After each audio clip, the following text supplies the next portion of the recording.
Les électeurs de Haute-Savoie ont choisi de redonner leur confiance aux députés sortants. Sur 6 circonscriptions, ils sont 4 à siéger pour une deuxième mandature. Parmi eux, Véronique Rioton, candidate de la majorité présidentielle, s'est imposée à 62,65% face à Anne-Valérie Duval, investie par la NUPES.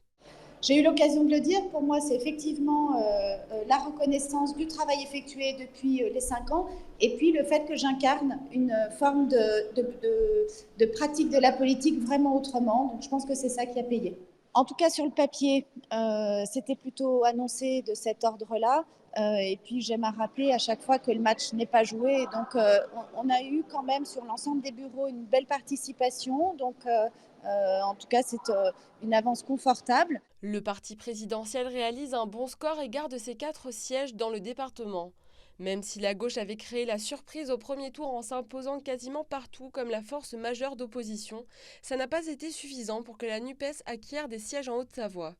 Pour la deuxième circonscription, Loris Fontana s'incline face à Antoine Armand à 20 points de différence. Mais elle n'en est pas moins satisfaite. Forcément un tout petit peu de déception parce qu'on s'est battu comme des lions jusqu'au bout, jusqu'au dernier moment. En revanche, je crois que 40% pour un rassemblement de la gauche, un rassemblement écologiste en Haute-Savoie, voilà, c'est historique. Et là-dessus, on est très satisfait. Les Républicains se sont aussi fait une place dans ces élections en gardant leurs 2 sièges en Haute-Savoie, à l'image de Christelle Pétex-Levé pour la 3e circonscription et Virginie Duby-Muller pour la 4e.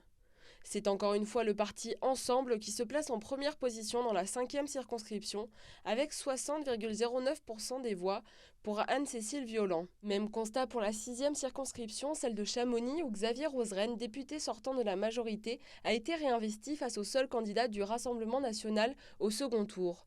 Malgré cela, le parti continue de gagner des électeurs dans le département. L'implantation locale est bien là. Dominique Martin était quand même notre député européen et n'a pas été représenté sur le terrain depuis 2019. L'implantation locale est restée présente. Ce soir, on peut se targuer de se féliciter d'avoir un super résultat. On a quand même entre 80 et 90 députés à l'Assemblée. Donc nous serons la 3e force ce soir au niveau national. En résumé, le schéma est le même que celui des élections de 2017. 4 députés pour la majorité et 2 élus pour les Républicains sur les 6 circonscriptions de Haute-Savoie. Reste à voir quelles seront leurs actions à l'Assemblée nationale pour les 5 prochaines années.